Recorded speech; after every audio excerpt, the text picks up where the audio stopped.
Alors, pour parler de ce bilan, 66 buts marqués en 32 rencontres, cette CAN 2017 au Gabon est la phase finale la moins prolifique depuis la CAN 2002 au Mali, 48 buts. Le football africain perd-il en spectacle ce qu'il gagne en organisation tactique? Nous poserons la question à nos invités. Certaines équipes attendues sont sorties dès le premier tour, le pays hôte notamment le Gabon, le champion en titre la Côte d'Ivoire. D'autres ont créé la surprise en atteignant le dernier carré. Nous décriverons ce soir les équipes top et flop de cette 31e édition.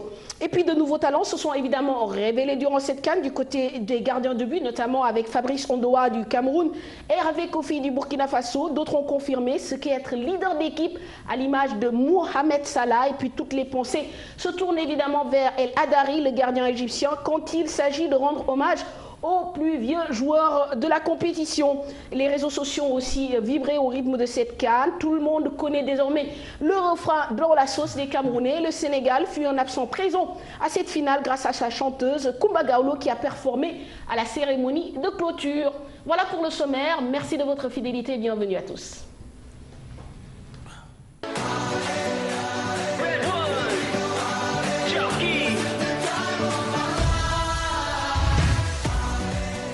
Bonsoir. Bonsoir Mme Fatou, ravi de te retrouver. Tout le plaisir est pour moi. Messieurs les invités, bonsoir. Tala, bonsoir. Bonsoir Mme Fatou, bonsoir Cheikh Tidiane. Salif, bonsoir. Bonsoir à tout le monde. Nous étions ensemble à Francky et bonsoir coach Asmali. Bonsoir Mme Fatou, bonsoir. Voilà, merci d'avoir répondu à notre invitation. Nous avons tout de suite plongé dans le vif du sujet, Cheikh Tidiane, avec ce bilan de 31e édition de Coupe d'Afrique des Nations. Mais on va parler d'abord de celui qui a remporté cette CAN, évidemment le Cameroun. Les Lions indomptables ont battu en finale l'Égypte 2-1, 5e titre continental donc pour le Cameroun qui met fin à 15 ans de disette, mais aussi vend le chat noir après 2 finales perdues face à cette même équipe des Pharaons. Suivons plutôt le résumé de cette finale avec Pape Faraning.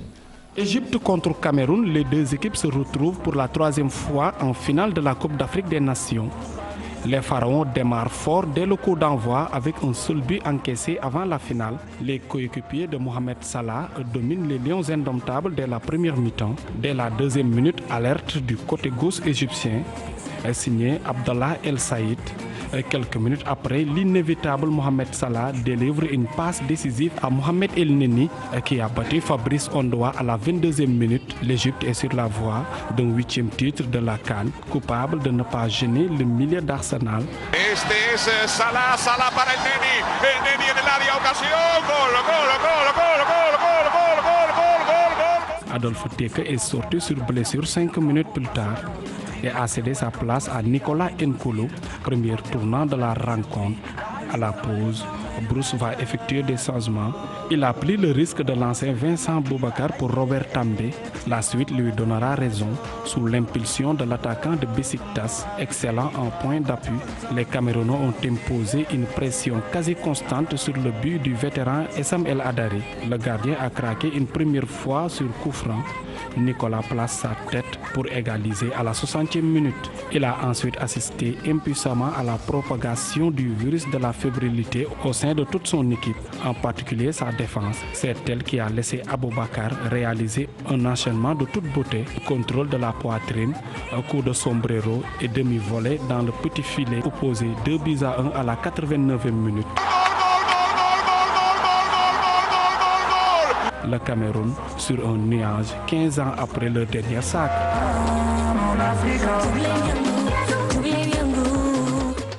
Voilà le Cameroun donc vainqueur de cette CAN, vainqueur qui en a surpris plus d'un.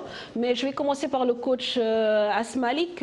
C'est vrai que c'est un vainqueur qu'on n'attendait pas, mais qui a suscité l'admiration du fait de son abnégation et de force de caractère qu'on a vu avec cette équipe des Lions indomptables. On ne peut qu'être admiratif par rapport à ce qu'ils ont montré durant toute cette compétition. À juste titre, Mme Fatou, dans la mesure où d'aucuns n'ont pas observé le Cameroun depuis le démarrage de ce tournoi, puisque certainement on était tellement accrochés à notre équipe qu'on n'a pas fait attention au Cameroun, qu'il fallait respecter d'abord par son ancienneté et sa régularité, et les performances que le Cameroun a dû faire. Le quoi qu'il y a eu 7 ou 8 joueurs qui ont abdiqué avant la venue, le coach a du mérite, si on parle de cela, puisqu'il a pu en un laps de temps, créer une équipe qui est capable de l'écouter, qui est capable de faire ce qu'il veut et qui est capable de lui apporter un plus. Pourquoi? Parce que sur le plan psychologique et sur le plan de la création de dynamique de groupe, il a fait quelque chose. Comment ça s'appelle encore? Boss. Ça, c'est le premier aspect. Le deuxième aspect, ils ont mis une tactique en place par rapport au potentiel qu'ils ont. Quand vous savez que vous avez 200 francs, vous allez au marché, vous ne devez pas vous attendre à un Thiabou Diaga. Alors, avec ce qu'il a eu, il a pu composer une bonne équipe. Le football, c'est l'attaque, c'est la défense. Il y a des détails accompagnants, certes, mais ce qui était primordial, c'était ça. Ne pas prendre de but, essayer d'en marquer. C'est la finalité d'un match. Par exemple, hier, sur la finale, il y a eu une réaction. L'équipe du Cameroun a été menée, l'équipe du Cameroun a été même dominée sur le plan du jeu lors de la première période. Mais on a vu qu'en seconde période, cette équipe a su réagir avec des changements, mais aussi avec une attitude sur le terrain. Ils ont bouffé les Égyptiens de manière sur le plan physique notamment. Voilà, justement, là je suis très content pour votre question, puisque le Cameroun s'attendait à ce but. Hein. Ne vous trompez pas. Il le savait parce qu'avec la vivacité, la clairvoyance et la technicité des militaires et attaquants égyptiens, il fallait qu'il y ait au moins un but en première mi-temps. C'était possible. Ça m'est arrivé dans ma vie de jouer contre la Linguère de Saint-Louis à l'époque, en Coupe du Sénégal. Parce que vous savez, quand aujourd'hui je dois rencontrer Cheikh Tidiane, je dois reconnaître la valeur de Cheikh Tidiane aux différents points qui sont les plus essentiels pour un match de football. Le Cameroun donc est parti de cette idée dont je parlais tantôt, c'est-à-dire avoir une défense solide, c'est d'abord ce qui constitue une équipe, avant de penser à marquer des buts. Il a essayé le premier match, il a fait match nul, il a mis un plus, il a gagné. Il est revenu, alors au fur et à mesure, il augmentait un plus à sa tactique. Ne pas prendre un but et en marquer. Mais comment? Il avait opté à installer son équipe d'une manière assez stable par rapport à l'adversaire. Quand on prend la ligne médiane, c'est football que je parle, hein, les techniciens qui m'écoutent, ils savent ce que je dis. Vous partez de la ligne médiane à la surface de réparation, on divise par 2. Donc si ça fait 55 mètres ou 60 mètres le terrain, si c'est un terrain de 120 mètres, voyez-vous, vous sortez les 18 mètres. Du chapeau de la surface de réparation à la ligne médiane, il va rester après quelque chose comme 37 mètres, qu'on divise par 2, alors ils se sont placés là-bas. Très bien. Alors, vous vous éloignez un peu de votre micro. Voilà, justement, ils se sont placés là-bas. Enfin, excusez-moi, parce qu'on est des enseignants aussi, on est obligé de parler et de montrer. Oui. Ça, c'est l'aspect fondamental. Très bien. Alors donc, ces Camerounais, ils ont essayé de gérer la maison en intervenant pour couper les bases de soutien. Contre le Sénégal, par exemple, on en viendra tout à l'heure, mais avec les Nars, ils savaient qu'ils allaient au moins prendre un but, au moindre retard. Et si vous avez vu le but que les Égyptiens ont marqué, c'est parce qu'il y a un retard sur le repli du milieu défensif qui devait assurer la couverture du latéral. Tout à fait. Alors, oui, Salif. Oui, Salif, l'entraîneur du Cameroun, quand même, on l'a qualifié de stratège dans ce tournoi. C'est un entraîneur qui a l'habitude de bien étudier le jeu de son adversaire. Contre le Sénégal, on a eu la preuve. Mais dans ce match aussi, il a bien su gérer le cas Issam El Hadari. On en parlait ici hier avec nos consultants. Il a su que c'est un gardien qui ne sort pas, qui est vieux. Et je pense que l'égalisation camerounaise est intervenue comme ça, un ballon plongé dans la défense. Donc on peut dire que c'est une équipe camerounaise qui a gagné ce tournoi, mais également une victoire qui porte la patte de son entraîneur. C'est tellement vrai ce que vous dites que ce que vous venez de dire, que c'est un entraîneur qui a été cloué et pleuré dès son intronisation.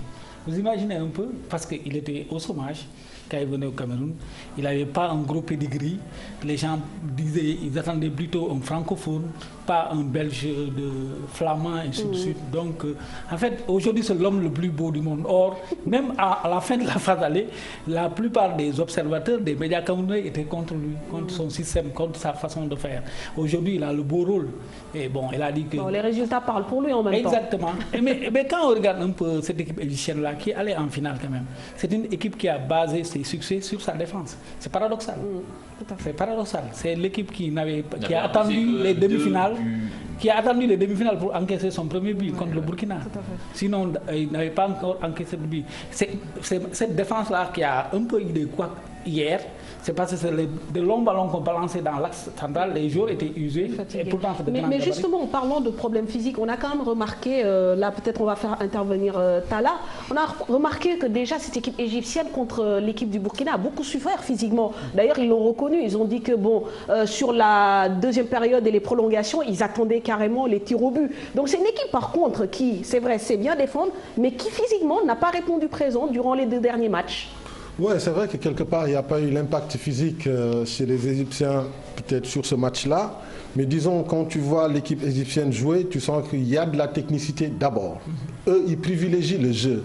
Ils ont assuré leurs arrières avant de penser attaquer. Et bon, pour attaquer, ils avaient un maestro en attaque, c'est-à-dire Salah, qui pouvait faire la différence à tout moment. Et Salah qui a su jouer pour l'équipe.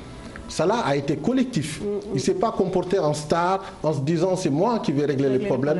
Non, du tout. Il a su les régler quand même au moment opportun. Au bon moment. Et à chaque fois qu'on a demandé, par exemple, de faire le jeu, ils l'ont fait de manière vraiment extraordinaire. Et tu sentais qu'à un moment donné, ils montaient en puissance. Parce qu'on l'a dit souvent ici sur ce plateau-là, l'équipe égyptienne montait en puissance. On ne les attendait pas du tout. Et certains disaient que oui, non, ce n'est pas une bonne équipe et tout. Et s'ils se sont absentés de cette des dernières années, c'est parce que c'était par rapport à des remous politiques, c'était par rapport au printemps arabe. Et donc, mentalement, c'est des joueurs qui sont forts. Peut-être que physiquement, ils sont passés à côté. Mais qu'est-ce qui leur a manqué hier, justement? Physiquement, quand même, il faut souligner que l'Égypte a bataillé jusqu'à la dernière journée pour obtenir sa qualification. Ce qui veut dire qu'il n'y avait pas de turnover. Et puis, il y a eu cette prolongation ultra difficile face au Burkina. Face au Burkina. Donc, ce qui fait que... Donc, on était dans un tournoi. Et donc, lui, il avait un effectif de base. Donc, des joueurs essentiels par rapport à son dispositif. Et certainement, ces joueurs-là étaient à un moment donné émoussés. C'est des joueurs, c'est normal. Par exemple, tu ne peux pas avoir un temps de récupération plus long que l'adversaire. Et donc, ça s'est ressenti lors de la finale. Maintenant, en finale, c'est sûr que c'est le mental qui joue, et donc qui fait la différence. Mais... moi, c'est une équipe que je respecte parce que c'est des compétiteurs comme les Camerounais et ce qui fait quand même qu'on a eu quand même une belle finale de grands champions. Tout à fait. Et beaucoup de buts et quand même pas moins de 3 buts. Alors justement, on va aller voir du côté de l'université, tout autour. Les Camerounais, ils ont quand même célébré cette finale remportée. Certainement, les Camerounais vivants à Dakar. Et très heureux après cette victoire, une finale suivie par tous ces ressortissants africains vivant dans la capitale. Pour ce reportage réalisé par Marianne Sivadiop et Younous Diatta. Quand son équipe se qualifie en finale de la CAN, l'on se met en groupe pour suivre le match. C'est ce qu'ont compris les étudiants vétérinaires de l'école inter-état de l'UCAD qui se sont donné rendez-vous à la salle télé de leur institut. Et quand c'est le Cameroun qui gagne, c'est avec une joie immense qu'on le célèbre. Le Sénégal, le Ghana, l'Égypte, Sadio Mané, Mohamed Salah et Samoa Gyan. Quelques minutes plus tôt, l'ambiance était tout autre. La salle peu remplie. Normal, l'Égypte a ouvert le score. Mais un bon supporter, on y croit jusqu'au bout. Et ça finit forcément par payer.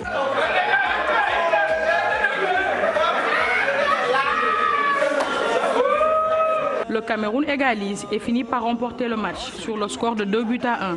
De quoi ravir tout un peuple.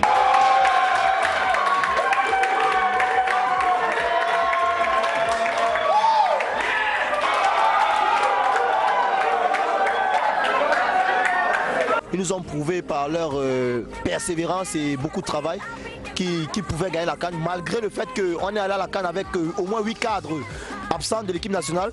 Et ils ont prouvé que sans eux, on peut. Et je tiens vraiment à féliciter le coach Hugo Bross. J'ai dit désormais, c'est Cameroun 5 étoiles. Quand je parle de Cameroun 5 étoiles, tu t'appelles comment petit? Glenn. Alors c'est Glenn 5 étoiles, Sali 5 étoiles et Ali Baba 5 étoiles. Désormais, tout le monde c'est 5 étoiles au Cameroun. 5 étoiles. Ils ont très bien joué. Et puis, depuis le début de la CAN, en les regardant jouer, vraiment, c'était une équipe qui devait aller très loin. Et vraiment, en voyant même le match qu'ils ont mené aujourd'hui, ils étaient vraiment confiants. Et ça, c'est ça qui nous a vraiment plu. On les a supportés du début jusqu'à la fin. Donc on ne peut que se réjouir toujours de la victoire des Camerounais. Aujourd'hui, ils ont prouvé qu'ils sont champions d'Afrique. Ils ont bien joué. et vraiment nous sommes contents. On est tous contents pour la victoire du Cameroun parce qu'on supportait tous l'Afrique noire puisqu'on est tous des Noirs. Donc l'Égypte a remporté 7 fois la CAN et ils sont là encore pour remporter une 8e fois là. Donc nous on est contre ça quoi. On veut l'égalité. Donc voilà une nouvelle titre pour le Cameroun. Ça relance le football et la nouvelle génération qui est là. Un seul mot, c'était magnifique. En plus, j'avais pronostiqué 2-1. Hein. Donc vraiment, je suis contente du Cameroun, je suis contente des joueurs. Vraiment, ils ont donné le possible. C'est vrai que personne ne s'attendait à voir le Cameroun en finale. Nous-mêmes, on ne s'attendait pas à ça. Et vraiment, ils nous ont fait vraiment plaisir. Le Cameroun décroche ainsi son 5e titre et prend sa revanche sur l'Égypte, qu'il avait battu en finale de la CAN en 1986 et 2008. Le Cameroun, champion 2017, champion Voilà donc les ressortissants camerounais très heureux après cette victoire donc des Lions indomptables qui sont arrivés tout à l'heure d'ailleurs à Yaoundé et qui sont forcément accueillis par des centaines de milliers de personnes. Alors je vais quand même faire une question provoque et ça va nous permettre aussi de rentrer dans ce débat bilan. Je vais commencer par Tala en disant est-ce que le Cameroun est un beau vainqueur d'après vous? Et vous allez comprendre pourquoi. Je pose la question en regardant ce tableau que nous allons découvrir ensemble. Ces statistiques, quand vous voyez en fait les buts marqués par les deux équipes finalistes, vous allez vous rendre compte que le Cameroun arrive en finale après avoir marqué seulement 5 buts, auxquels il faut rajouter les 2 buts marqués hier donc contre l'Égypte. Vous avez également de l'autre côté l'Égypte qui arrive en finale après avoir marqué seulement 4 buts, total porté à 5 hier grâce au but de El Enneni. Et puis voilà, et puis le Sénégal, auteur de 6 buts, éliminé en quart de finale. La RDC, auteur de 7 buts, éliminé en quart de finale. Donc voilà, la RDC 7 buts, le Cameroun 7 buts, mais évidemment la position n'est pas la même. Alors, est-ce que le Cameroun est un beau vainqueur de CAN? C'est un bon vainqueur de CAN et je persiste là-dessus. Il y a eu 2 équipes qui sont arrivées en finale, mais qui ont su gérer un tournoi. N'oublions pas que c'est un aspect important dans un tournoi. Il faut savoir le gérer. Ce n'est pas un championnat où on peut se permettre de faire des changements à n'en plus finir, donner la chance à un tel en attendant qu'il retrouve la forme et tout. Donc, c'est un tournoi. Et un tournoi, il faut avoir l'habitude des grandes compétitions pour pouvoir gérer ce tournoi-là. Et déjà, mentalement, c'est des joueurs qui sont formés pour ça. 2 grandes nations du football africain qui sont les plus titrées et donc ce n'est pas une surprise aujourd'hui de les voir aussi en finale parce qu'ils ont eu des entraîneurs et de bons techniciens qui ont su gérer leur groupe, gérer de manière formidable parce que par exemple l'entraîneur qui a été le plus mal élu comme on dit parfois, alors qu'on a vu Jacquet, c'était le même cas en France 98, alors que lui c'est même pas un patriote camerounais, c'est un expat qui débarque là-bas, à qui on confie les rênes de l'équipe nationale et qui prend des joueurs dont on ne s'attendait même pas et à qui il a fait confiance. Et donc pour moi, c'est quelqu'un qui avait sa logique et qui est resté constant. Alors Salif, un beau vainqueur? Oui, un très beau vainqueur, d'autant plus qu'il n'avait pas la meilleure équipe, il n'avait pas les meilleurs joueurs. Donc c'est un super beau vainqueur. Je pense qu'il confirme ce que peut-être ce que tu as dit, que le football c'est un sport collectif, c'est pas un sport individuel. Alors à l'image du Portugal, coach, oui. Qu'on n'attendait pas non plus à l'Euro et qui est venu prendre le titre final, le Cameroun. On sait que dans la construction, sur le long terme, c'est une équipe qui mérite de gagner ce trophée. La compétition, Mme Fatou, c'est un état d'esprit. Puisqu'il y a beaucoup de choses qu'il faut faire refléter et la personnalité du coach. L'image même du pays d'où ce football-là provient. Les ambitions que nous nourrissons par rapport à cette compétition. Ça a manqué quelque part chez certaines équipes, mais certainement nous en reviendrons. Mais le Cameroun a fait l'osmose de tout cela pour sortir aujourd'hui vainqueur. Et quand même, il faut noter que les 2 derniers matchs livrés par le Cameroun, notamment la demi-finale et la finale, sont des matchs de haute facture. Et puis quand on élimine le Sénégal, le Ghana, et quand on bat l'Égypte en finale, on ne peut pas dire que c'est fait voler. Et surtout en demi-finale, quand les Ghanéens venaient, moi j'ai quitté Franceville, je n'étais pas là-bas en ce moment, les Ghanéens disaient qu'ils venaient pour bouffer du Camerounais. Parce qu'ils étaient convaincus qu'ils allaient passer au-dessus de cette équipe-là. Parce que cette équipe-là n'a pas été totalement brillante lors du premier tour. On l'a vu contre la Guinée-Bissau. Ils sont passés complètement à côté de la première période. C'est en deuxième période qu'ils sont venus pour essayer de remettre les pendules. Mais vraiment, on ne peut pas dire le contraire. Ils ont donné la preuve qu'il ne faut pas avoir les meilleurs joueurs du monde, mais il faut avoir un état d'esprit, un collectif. Monsieur Diane, vous savez pourquoi? Excusez-moi, j'ajoute un petit truc.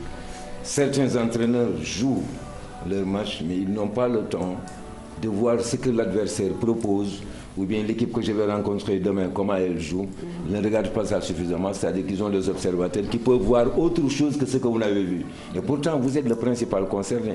C'est-à-dire que quand une équipe a une certaine valeur, il faut la reconnaître. C'est la base du problème. Parce que nous, les entraîneurs, nous créons l'énoncé de notre problème et nous allons à la recherche des solutions. Il faut que les gens soient plus sérieux. Justement, Mamfatou nous a envoyé un extrait de Franceville à la veille de ce match, l'entraîneur du Sénégal qui disait qu'il il ne s'intéresse pas à l'adversaire, mais plutôt à la façon de jouer de son équipe. C'est là où je voulais en venir, si vous me permettez. Alors, j'ai compris. C'est un garçon sénégalais comme nous autres. Il a notre avoir. L'équipe nationale, c'est nous tous. C'est un garçon qui est merveilleux, qui est exemplaire. On a échangé avant qu'il ne parte le jour, quand il faisait sortir la liste. On a échangé, lui et moi, pour question d'aînesse. Et peut-être pensant également que j'aurais pu lui apporter quelque chose. Mais avec des réserves, parce que d'aucuns lui disent de ne pas beaucoup faire attention à ce que les autres disent. Non, c'est vrai, moi, je n'ai pas de problème. Hein. Moi, je dis ce que je pense. Et puis, le foot, c'est la réalité, hein, c'est la vérité. Il faut être franc, honnête et toucher la plaie du doigt. Quand on va arrêter, quand on veut soigner une plaie, il faut la laver d'abord, la faire saigner, arrêter l'hémorragie et mettre le pansement. Donc il faut que les Sénégalais apprennent d'ores et déjà, en tout cas avec moi, à se regarder dans les yeux et à se dire la vérité. Il faut que ce garçon-là soit bien couvé. Il a l'envie, Aliou, c'est un garçon merveilleux. Il a été notre capitaine d'équipe. Il s'est toujours battu. Et c'est quelqu'un qui a une certaine humilité. Nous n'allons pas jeter, comme le disait l'autre, le bébé et l'eau du bébé. C'est à nous de l'encadrer et qu'il accepte de nous écouter, Aliou. Très bien.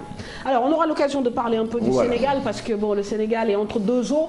Voilà. On va dire entre les tops et les flops. On va s'arrêter un peu quand même sur le cas du Sénégal, parce qu'on parle de bilan. Mais aujourd'hui, est-ce qu'on peut se mettre d'accord sur une chose? Le foot spectacle en Afrique, ce n'est plus une réalité. Aujourd'hui, ce qui est important, c'est l'efficacité. On a parlé tout de suite des équipes qui marquent beaucoup de buts, qui ont eu la possession durant cette CAN et qui ne sont pas arrivées au bout du chemin. Mais quand vous regardez également, depuis 2002, on vous dit que cette CAN a été la moins prolifique en buts. Et vous regardez également par rapport à d'autres statistiques. En 2010, par exemple, pour arriver en finale, le Ghana a marqué 4 buts seulement. L'Égypte en a mis 14, c'était en 2010. En 2012, pour arriver en finale, la Côte d'Ivoire en a marqué 9, la Zambie 9.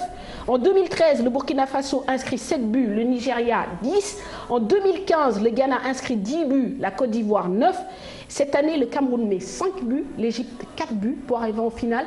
Aujourd'hui, le foot spectacle dont on parlait il y a encore quelques années, ce n'est plus l'apanage de l'Afrique. C'est l'efficacité d'abord. Oui, mais moi je vais rappeler un peu ce qu'avait dit Willy Sagnol quand il disait que les joueurs africains avaient des problèmes de culture tactique. Oui, c'est vrai.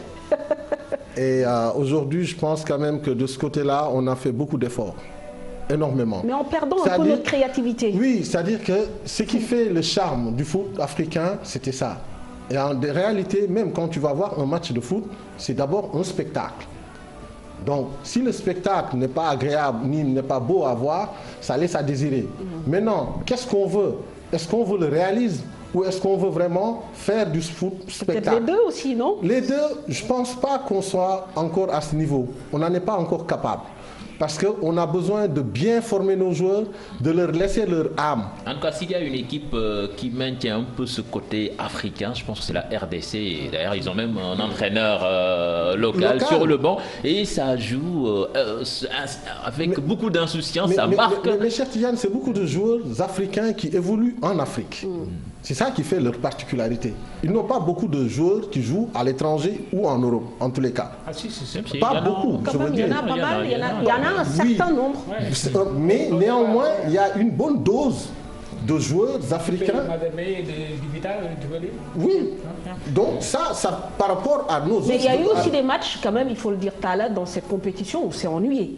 Il faut aussi reconnaître que c'est vrai que l'efficacité c'est important, mais il y a eu des matchs par exemple où sur le plan contenu, je veux dire, la culture tactique est en train de prendre le pas aussi sur le contenu technique. On a l'impression que les équipes jouent d'abord pour ne pas perdre. Mais qu'est-ce qu'on est en train de former en Afrique aujourd'hui? C'est la question qu'on doit se poser. Est-ce qu'on forme réellement des joueurs? Des milieux défensifs. Est-ce que ce n'est pas des centres qui envoient des joueurs à l'étranger pour en faire des produits finis européens, entre guillemets?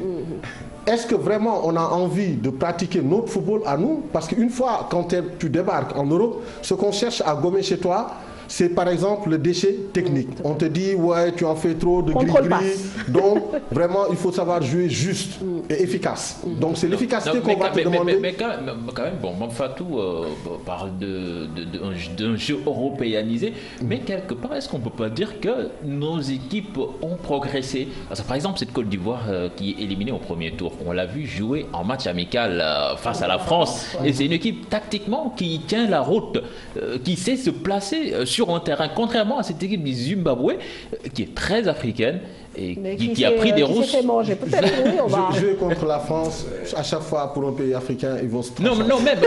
Mais quand tu prends une équipe comme le Ghana en Coupe du Monde, elle te fait des résultats, elle tient tête à l'Allemagne, de grandes nations européennes. Il y a beaucoup de facteurs quand même qui expliquent un peu la raréfaction des buts là. Sur ce tournoi-là, il y avait quand même les pelouses qui n'étaient pas les meilleures. Bon, quand on parle des pelouses, peut-être celle de Port-Gentil. Non, d'OM et de Port-Gentil, même la pelouse de Libreville a été retapée. On n'a que la pelouse de Franceville qui donnait satisfaction. Mais aussi quand on voit les entraîneurs, Hector Cooper, il n'est pas connu comme quelqu'un qui va faire jouer ces équipes-là, ainsi de suite. L'entraîneur du Cameroun, qu'est-ce qu'il te dit? J'ai une équipe qui a été remaniée, il y a le milieu, toutes les sont pas là. Là, je m'adapte à l'adversaire, au jeu de l'adversaire. Celui qui s'adapte au jeu de l'adversaire, ce n'est pas celui-là qui va venir pour faire le jeu. C'est aussi simple que ça. Il y a aussi un aspect dont on ne parle pas souvent, mais aussi l'accumulation des matchs pour les joueurs qui arrivent en Coupe d'Afrique. Quand on regarde par exemple les joueurs de Première Ligue qui ont enchaîné sur le Boxing Day, bon, avec la chaleur, le climat, est-ce que tout ça aussi, ça ne joue pas un peu sur la qualité? Parfois, le manque de rythme, surtout ça en fait. Il est clair que, bon, il y a aussi la tension, le maillot national qui n'est pas la même chose en club. Bon, on a des constantes avec des joueurs, on joue ensemble avec eux, on sait où passer. Mais en sélection, assez souvent, bon, nous, notre sélection, combien de matchs on joue par année? C'est pas plus de 10 matchs. Donc, avant que les automatismes arrivent, c'est un problème. Et puis, c'est tout. Et puis, les gens ont envie de gagner d'abord, ça c'est clair. Je pense que le Portugal a monté lors de l'Euro. Hein. Donc, il faut être efficace. L'Allemagne, en demi-finale contre la France, l'Allemagne qui avait dominé tout le match, c'est la France qui met les 2 buts pour gagner. Une question pour le coach. Est-ce que la vraie Coupe d'Afrique des Nations, ce n'est pas le CHAN, le championnat d'Afrique des Nations, où on voit beaucoup de spectacles, beaucoup de buts avec des gens du cru? Non, là j'ai eu un peu mal parce que nous sommes remis en cause, hein, nous les entraîneurs. Mais je dis bien, tenez-vous bien, si l'Européen se permet de quitter l'Europe, excusez-moi de cette... Il paye un hôtel très cher, un billet d'avion. Il vient dans ce désert-ci pour prendre un joueur.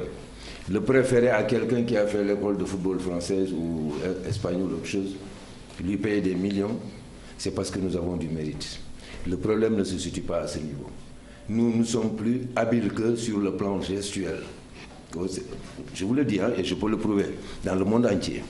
Les Africains et les Sénégalais de surcroît, plus les Brésiliens. Non, c'est vrai, Salif, parce que c'est une mobilité articulaire, si vous voulez, on entre un peu dans la physiologie. Non, très bien. Bon, voilà, Bon, donc, le problème fondamental, c'est pas ça. Le problème, c'est un problème d'abord d'infrastructure et de stabilité sociale au niveau des joueurs. Allez-y dans les clubs de première division, il n'y a pas de club qui paye 100 000 francs. Rares sont les clubs qui payent 100 000 francs. Et souvent, excusez-moi de parler en Wolof, 2 mois, 3 mois. Hein? Il y a d'autres facteurs. Non, attendez, j'arrive. Maintenant, non, ça c'est génération foot, ça voilà, c'est une exception. Maintenant, sur le plan de la culture tactique, comme on l'a dit tout à l'heure, je m'en réjouis hein, que tu aies parlé de cela parce que j'ai eu à débattre cette forme l'année dernière lors d'un séminaire de 3 jours que nous avions fait à Goodred. Fadiga était là-bas et Ferdinand Collier. Les gens n'ont pas voulu m'écouter. Certains coachs m'ont même contredit. J'ai dit que à chaque pays, sa façon d'enseigner le football. Le football, c'est quelque chose d'universel. Mais quand je veux dire à mon garçon, je veux un pressing constant, je lui dis parce que les niveaux intellectuels ne sont pas les mêmes, les facultés d'adaptation à une situation donnée ne sont pas les mêmes. Tu n'as pas aussi souvent des joueurs qui savent trouver des solutions juste aux équations variantes et multiples qui se présentent devant toi. Nous en reviendrons pendant le match du Sénégal, pour lequel je voudrais... Mais justement, pour l'Afrique, de manière générale, quand on évalue le niveau, tactique et technique, qu'est-ce qu'on dit aujourd'hui? C'est le continent a progressé à ce niveau-là, raison pour laquelle peut-être on voit moins de buts, ou les deux ne sont pas... Le moins de buts, c'est dû à, en fait, vous l'avez brossé tout à l'heure, au passage, c'est-à-dire que quand un entraîneur dit que je veux gérer mon portefeuille, on perd un match quand on a encaissé. Quand tu n'encaisses pas, tu es près de la victoire ou bien tu n'es pas battu. Mais déjà, c'est un handicap. Ça efface la beauté du jeu. Les joueurs également, il faut savoir que bon, ils ne sont pas très très forts dans l'ensemble. Je vous dis qu'il n'y a pas de joueurs qui sortent du lot. Mais lors des Cannes passées, bon pas les récentes, mais on avait l'habitude de voir au moins 25-30% de joueurs locaux dans le groupe et on ne le voit plus. Pratiquement tous les groupes, il n'y a que des professionnels, des joueurs qui n'ont plus faim, qui ne cherchent pas de contrat, qui ne se tuent pas. Nivellement des valeurs. Aujourd'hui, il y a plus, contrairement à l'Europe où on voit des scores fleuves. Et encore, même en Europe, sur l'Euro, vous n'avez pas vu des gros scores. Il y a pas joueur local, joueur professionnel. Par exemple, tu prends la Guinée-Bissau, qui était un nouveau venu dans ce système-là. Comme les matchs qu'elle a perdu, autant pour moi, c'est 1-2. Ou 2-0. Même l'Ouganda, il n'y a que le Zimbabwe qui a pris de gros scores. Aujourd'hui, l'écart est en train de se réduire en Afrique. L'écart est en train de se réduire en Afrique. Ça, il faut peut-être... Mais Cheikh a dit... Excusez-moi, Cheikh a dit quelque chose d'important. Vous n'avez pas saisi. Il a dit pourquoi les entraîneurs africains, ils ne font pas d'osmose entre joueurs locaux et joueurs professionnels. Ça me renvoie à... Nous sommes restés 17 ans sans aller en Coupe d'Afrique. On a joué au stade Demba Diop contre Zimbabwe pour la qualification. Je crois que vous devez vous en rappeler. Oui, bien sûr, 86. 85 autant pour moi. Amadou Diop Boybandi était le capitaine. Devant Bokandé, Tchernoyoum, Omar Gueye-Sen. Qui étaient des expatriés. Oui. Non, je joue ici avec les Girafes, non? Mais les autres, c'est ce que j'ai cité, étaient en Europe. Oui, Bokandé, je parle de Bokandé. Vous avez compris. Et d'autres encore, Moussa Diop Kenom a joué ce match-là. Et d'autres locaux qui étaient dans le coup. Roger Mendy. Voilà. Le problème ne se situe pas à... Il ne suffit pas de faire l'amalgame, de regrouper uniquement les joueurs professionnels pour les amener dans une compétition comme ça. Vous pouvez me dire les 8 joueurs qui sont venus remplacer les cadres là, d'où qu'ils viennent ces gens-là? Non, ils sont des professionnels aussi. Hein. Oui, mais pas à des niveaux. Dans des niveaux un peu moins. Voilà, justement. Alors donc, je voudrais que les entraîneurs... C'est ça. L'autre l'a fait, le Marocain, je crois, il a pris une Coupe d'Afrique ici en faisant ce mélange-là. Le renard avec la Zambie. Mais justement, ce n'est pas parce qu'on est professionnel que nous avons la clé de le faire. Non. C'est une question de chance. Parce que aujourd'hui, je peux voir Tal dans ses beaux jours. Je le prends. Pendant que Tal ne faisait pas l'affaire. Attention, il y a des gens qui jouent actuellement que j'ai formé moi-même, je sais. Souvent, on peut prendre du fer et puis mettre un peu de trucs, vous mettez sur la table, le touriste, il vient, il achète. Et en plus, ces joueurs locaux, ils vont souvent avec des ambitions personnelles. Mais justement. Parce que quand même, ils ont envie de se montrer, de se vendre. Ce qui est grave, vous allez avec vos forces et vos faiblesses. Souvent, l'entraîneur européen, il dit que Tal, il est très bon comme un pourvoyeur de balle. Mais il y a Jean-Claude qui est là à côté. Bon, c'est un héros, ils te font jouer latéral tout de suite. Et tu ne peux pas refuser parce que tu sais ce que tu as retrouvé au pays. Alors en parlant de ça, justement, la transition d'ailleurs est toute faite parce que quand on regarde parmi les équipes qui ont brillé durant cette CAN, il y a le Burkina Faso avec des joueurs qu'on n'attendait pas forcément, qui d'ailleurs ont profité de cette CAN pour trouver des clubs, notamment Nakoulma qui va aller au FC Nantes. Le numéro 22 dont j'ai oublié le nom, je pense qu'il joue en Europe de l'Est, mais a impressionné déjà pas mal d'agents. Oui, avec le numéro 22. Boncé qui est donc à la SEC d'Abidjan. L'un des gardiens, Kofi Hervé également, qui a été l'une des révélations de cette CAN. Comme quoi, parfois, même si on est au bas niveau, c'est une motivation supplémentaire. Et cette équipe du Burkina en a surpris plus d'un durant cette CAN. Oui, cette équipe s'est adjugée donc la 3e place de la CAN en battant le Ghana 1-0 avec un coup franc somptueux signé Alain Traoré. C'est 3e place acquise par le Burkina donc, et la 2e meilleure performance de l'équipe à la Coupe d'Afrique des Nations après la finale perdue en Coupe de Cannes en 2013. C'était face au Nigeria. Le résumé de cette petite finale signé Cheikh Sadibou Diarra, Mambiram Diouf. Le Burkina Faso est sur le podium de la CAN 2017, 2e en 2013. Les étalons montent sur la 3e place du podium cette fois-ci. Une première dans le palmarès du pays des hommes intègres, mais sa victoire sur le Ghana lors de la petite finale a mis longtemps à se dessiner. Peut-être dans la déception de leur demi-finale perdue, Ghanéens et Burkinabés ont tardé à entrer dans la partie. La première mi-temps est même soporifique. La seule occasion à noter dans cette période porte la signature de Tekwete sur un corner de Jordan Ayew, l'un des rares cadres ghanéens titulaires. C'est dans le dernier quart d'heure que le match va s'emballer. Le défenseur burkinabé Dayo manque de marquer contre son camp. Ses équipiers Bayola et Nakoulma butent eux sur le gardien ghanéen Ofori. Le Burkina Faso termine mieux et ouvre le score à la dernière minute du match. C'est sur un mètre coup franc d'Alain Traoré. Pas de chance pour le Ghana qui perd une petite finale pour la troisième fois d'affilée. Tout le contraire pour les étalons qui décrochent la médaille de bronze après leur tentative infructueuse de 1998. Voilà, donc le Burkina qui termine troisième. Évidemment, on n'attendait pas forcément les étalons qui se sont qualifiés lors de l'ultime journée. C'était contre le Botswana dans les ultimes minutes, 2-1. Mais on va quand même noter deux choses pour moi qui sont peut-être assez intéressantes et qui peuvent expliquer ce succès. C'est que les étalons sont relativement entrés tôt en regroupement, dès le 28 décembre. Et puis surtout, ils travaillent avec un coach qu'ils connaissent déjà bien, Paulo Duarte. C'est clair, il y a un facteur. Et le Burkina peut être considéré peu ou prou avec on peut faire une comparaison avec le Cameroun parce qu'ils ont deux leaders qui sont sortis, mais eux c'était sur blessure. Je parlais de Piropa et Jonathan Zongo. Donc ils sont blessés, ils ne sont pas venus. Bon, c'est vrai que ça a été une surprise, même s'il y a une continuité dans cette équipe de Burkina. Et puis on parle tout juste de traçabilité. Par exemple, Bertrand, le jeune Traoré Bertrand, il a fait la CAN, il a été champion d'Afrique de la CAN U17. Tout à fait. Il y a une continuité. Il y a deux autres joueurs encore qui ont fait des équipes juniors avec lui. Donc il y a une continuité. Il y a une génération qui est en train de sortir. Il y a une génération qui est en train de prendre le pouvoir.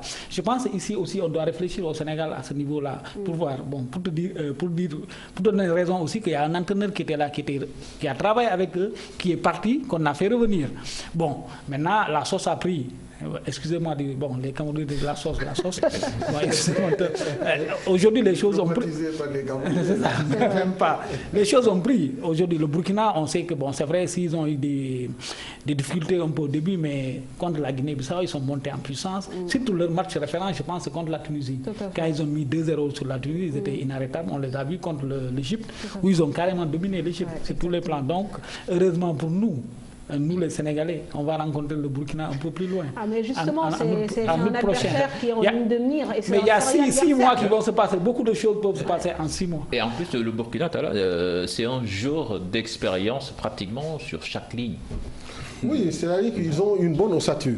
Quand tu vois l'équipe, et en plus c'est une équipe homogène et qui solidaire. Donc il y a un état d'esprit dans cette équipe-là et chacun travaille pour l'équipe. Et je pense que c'est quelque chose à saluer parce que l'entraîneur a su générer toutes les forces de la sélection et donc chacun essaye d'apporter plutôt sa pierre à l'édifice. Et donc quand tu les vois jouer, c'est une équipe plaisante, agréable à voir jouer. Donc qui joue vers l'offensive. C'est-à-dire qu'avec le Burkina, on sent qu'il y a du spectacle, il y a du jeu. C'est des techniciens qui s'étaient quand même loupés en 2015, sortis dès le premier tour.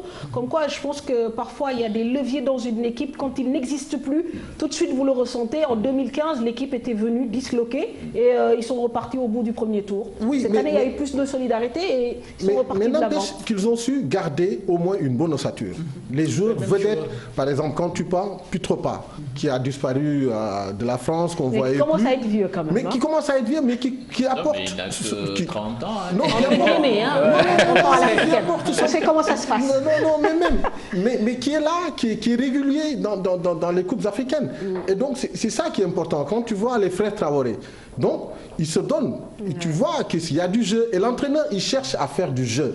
Et c'est ça qui est... D'accord, mais sauf que le Burkina risque de perdre un joueur quand même assez important.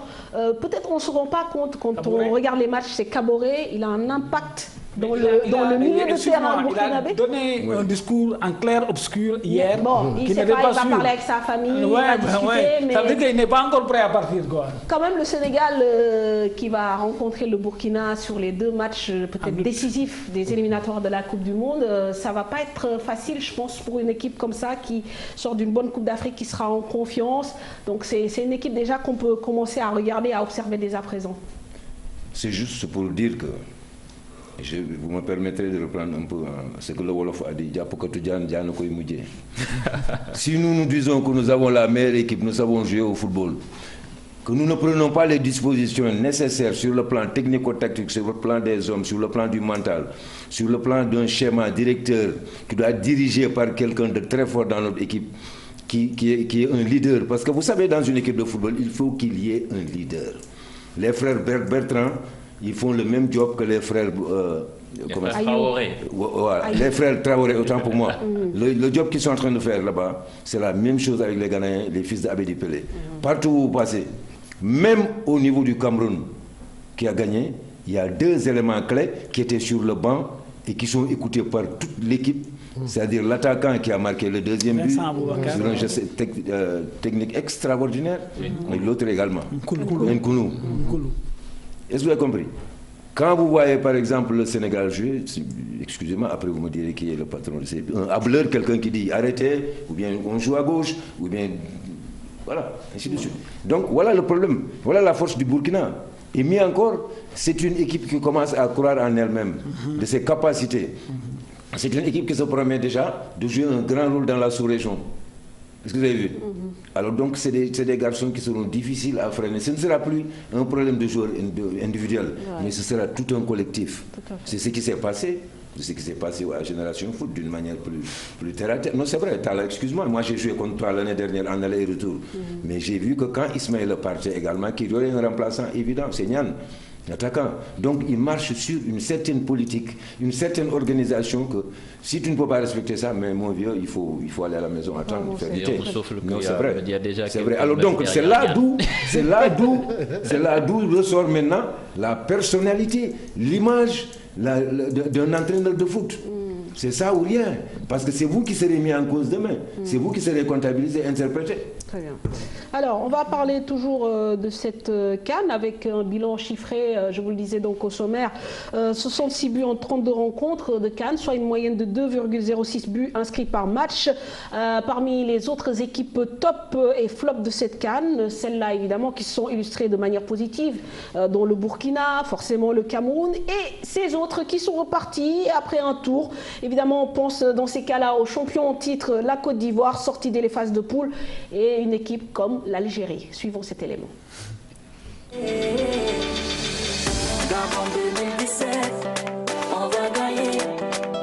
Si la CAN 2017 a un vainqueur surprise, en l'occurrence le Cameroun, c'est que les favoris attendus ont tous raté leur compétition. Championne athlète, la Côte d'Ivoire s'est arrêtée en phase de poule. Malgré un effectif solide, les éléphants n'ont pu remporter aucun match dans le groupe C. 2 matchs nuls, une défaite et seulement 2 buts inscrits. Le armada offensif n'a pas fonctionné, de même que celle tant redoutée d'autres grands favoris du tournoi. Un petit tour, puis s'en va aussi pour les Fennecs. La banne au ballon d'or africain, Riyad Mahrez a fait montre une faiblesse défensive. 6 buts encaissés et son match nul surprise. Face au Zimbabwe, à l'entame a conditionné le reste de sa compétition. Le Gabon, très attendu aussi, en tant que pays hôte, n'a pas pu dépasser le premier tour. La faute à un collectif défaillant et un Pierre Aubameyang moyen. Ainsi, les Gabonais n'ont pu obtenir que 3 matchs nuls. À côté de ces grandes déceptions, il y a le Sénégal, également décevant, avec son élimination en quart de finale par le Cameroun. Numéro 1 africain du classement FIFA, les Lions de la Teranga étaient aussi attendus au moins en demi-finale.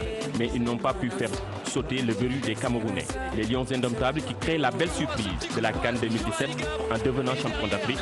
Les protégés du sélectionneur belge Hugo Bross se sont appuyés sur leur mental à toute épreuve, leur discipline tactique et leur réalisme, ceci en dépit de 9 joueurs de la présélection d'avant-compétition. La sélection du Burkina Faso a fait forte impression aussi dans ce tournoi, amené par le faux follet Bertrand Traoré et Nakoulma. Les étalons marquent à chacune de leurs sorties dans cette CAN. 8 buts au total et termine 3e. Le 4e de cette compétition, le Ghana a fait honneur à son rang de vice-champion d'Afrique. André Ayou et compagnie ont été l'une des sélections les plus agréables à voir jouer. Son milieu de terrain technique et joueur a participé à faire du duel Ghana-République démocratique du Congo, l'un des plus beaux matchs de la CAN 2017. Hervé Kofi, gardien du Burkina Faso, son homologue du Cameroun, Fabrice Ondoa, les attaquants Kabananga de la RD Congo, Bertrand Traoré du Burkina Faso et Bassogok du Cameroun sont les révélations du tournoi sur le plan individuel.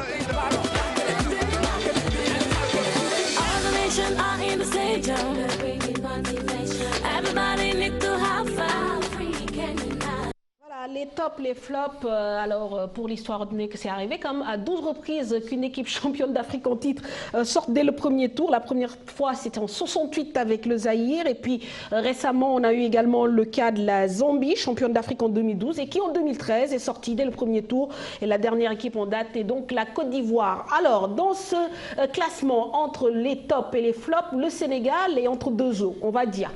Top durant les phases de poule, flop durant les éliminations, les matchs à élimination directe. Aujourd'hui, qu'est-ce qu'on peut avoir comme regret sur le parcours du Sénégal dans cette CAN?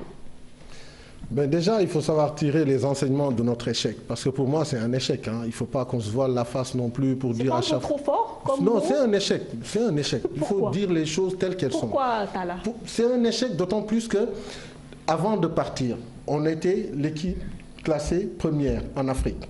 Si on a des ambitions pour cette équipe-là, on ne doit pas se contenter d'avoir fait juste un tour. Même si on est resté plus de 10 ans sans aller en quart de finale. Ce n'est pas une raison. Le football évolue et partout, ça se passe de la même façon. L'essentiel, c'est d'en vouloir, de se donner les moyens. Est-ce qu'on avait les moyens d'y arriver? Est-ce qu'on avait l'équipe? Est-ce qu'on avait l'encadrement technique, l'encadrement administratif? Ça, ce sont des questions. C'est des choses qu'il faut savoir poser sur la table. Quand on sort d'une campagne, on fait le bilan. Et on s'appuie sur ces bilans-là pour préparer une autre campagne. Ça, c'est pour qui? C'est pour la fédération? C'est pour l'ensemble. Le ministère des Sports, l'État, la Fédé, tout le monde le concerné. Coach, les joueurs. Tout le monde. C'est-à-dire qu'il faut savoir faire un bilan. Dans une entreprise, partout dans le monde, on fait un bilan. On te confie, on t'envoie en mission. Quand tu viens, tu fais un rapport détaillé sur le plan technique, sur le plan tactique, sur le plan financier. Parce qu'il y a des choses quand même qui sont passées. Et le peuple a besoin de savoir aujourd'hui qu'est-ce qui s'est réellement passé, pourquoi on a échoué, est-ce qu'on avait les éléments pour passer ce cap-là. On ne doit pas se contenter juste de dire ça fait 11 ans qu'on n'était plus qualifié. Ça, c'est vraiment de l'utopie. Pour moi, j'y crois pas. On avait les éléments pour pouvoir franchir ce cap. Qu'est-ce qui nous a manqué alors? Pour moi, la première des choses à régler, c'est d'abord d'étoffer le staff. Technique. Un staff, il faut l'élargir. Il faut des psychologues. Il y a du tout. Il y a du tout dans un staff. Il y a des gens qui vont prendre des stats partout dans le monde, qui vont chercher l'état des joueurs, s'informer, prendre l'état des joueurs, élargir même son groupe. Même ceux que tu ne convoques pas, tu gardes le contact avec eux pour leur dire que la porte n'est pas encore fermée. Il y a de fortes chances que tu puisses revenir dans ce groupe. Et donc pour moi, il y a l'intendance, il y a la logistique, il y a tout un ensemble. Parce que quand tu vois en conférence de presse un entraîneur qui se présente avec un logo, un équipementier Puma, un short Romaille, donc c'est quoi? Ça ne s'est pas passé à la CAN. Si, on a vu à l'écran quand même que voilà. Alors, des photos de joueurs quand même. Voilà.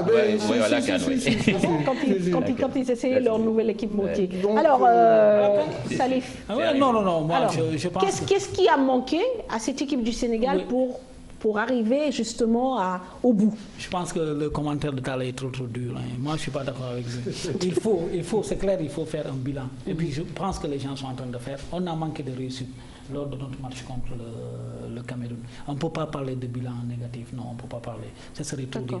Mais il faut tirer le bilan, déjà. Il est clair que... Voilà. Et le bilan, je pense que les gens en ont parlé même avant qu'on aille. Nos difficultés au niveau des latéraux. Je pense qu'on en a parlé. Je pense qu'on a souffert de ça contre le Cameroun. Il n'y a pas eu de doublement qu'il faut y avoir. Il n'y a pas eu cet apport offensif des latéraux. Je pense que ça, il faut qu'on en travaille de long en large au niveau de la direction technique nationale. Et là, je suis parfaitement d'accord avec lui sur un plan. Le bilan, il faut que ça se fasse. Je pense que les gens sont en train de le faire. Ce serait incompréhensible que les gens ne le fassent pas. À ce niveau de responsabilité-là, de ne pas faire un bilan. Je ne sais pas s'ils vont publier ou pas, mais le bilan, ça va se faire. Mais je pense qu'on a plutôt manqué de réussite contre le Cameroun. Le Sénégal a montré... Moi, j'avais des craintes sur le plan du jeu. Et j'ai vu que l'équipe s'est bonifiée, l'équipe a progressé à ce niveau-là, il faut oser le dire. L'équipe qui ne se créait pas beaucoup d'occasions, s'est créé des occasions dans le jeu, pas seulement sur les balles arrêtées, mais dans le jeu. Je pense qu'il y a eu un plus. Moi, j'ai vu un léger mieux par rapport à l'équipe qui a fait les éliminatoires de la CAN. Maintenant, ça reste la preuve, on n'a pas pris le trophée. Donc, et surtout au niveau de... Parce que vous parliez justement des latéraux, il y a cet aspect-là, mais au niveau de l'attaque également. Au niveau de camp de pointe, oui, c'est ça. Justement, c'est pourquoi je me dis qu'il faut nécessairement un bilan administratif, un bilan technique et autre. Très bien. Alors coach, justement, bon, alors là on a besoin de l'éclairage du technicien. Non, c'est vrai, je suis un peu étonné. J'ai écouté Salif, c'est normal aussi. Salif, parce que tantôt, chez les Sénégalais, il y a le sentiment qu'on est un peu plutôt supporter qu'observateur. Tu as la raison.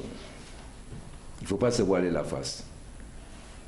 Quand nous partions, nous avions en tête d'être vainqueurs. Nous sommes premiers en Afrique. Gagner tout le monde. Même si on dit, tu vois, comme ça, mais c'est tout Sénégalais qui devait quitter le Sénégal, aller au Gabon, tout Sénégalais qui reste là, dans les profondeurs, je croyais que nous allions gagner la coupe parce qu'on a fait tellement tintamarre, nous sommes les meilleurs en Afrique.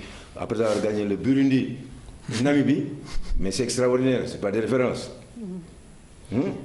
Je ne provoque personne. Je ne veux pas vous couper, mais peut-être l'espoir a encore plus grandi quand on est sorti de cette poule où on a battu l'Algérie, on a battu la Tunisie, le Zimbabwe, on s'est qualifié au Dans le passé, on a battu des équipes plus meilleures que ça. N'empêche, attendez un peu. Moi, je dénote complètement ce manque d'ambition du Sénégal. Nous n'avons pas été ambitieux, je suis désolé, mais il faut le comprendre. Non, mais là, vous êtes un peu contradictoire. On est ambitieux ou on ne l'est pas? Parce qu'on dit tout de suite qu'on est très... C'est vrai, quand on dit qu'on n'a pas échoué, c'est parce qu'on n'est pas ambitieux. Très bien. Il faut avoir de l'ambition. Moi, quand je vais dans une compétition, je dis que je gagne tout le monde. D'accord, mais pourquoi il faut partir avec ce principe-là. Non, attendez. Quand nous sommes arrivés au Gabon, Dieu nous a aidés parce que toutes les équipes qui étaient dans la même poule que nous ont eu notre complexe. Nous avons marqué le coup, le premier match. Le deuxième match, c'est la même chose. Mais quand il fallait, après la qualification, quand il fallait rencontrer le Cameroun, parce que c'est deux phases.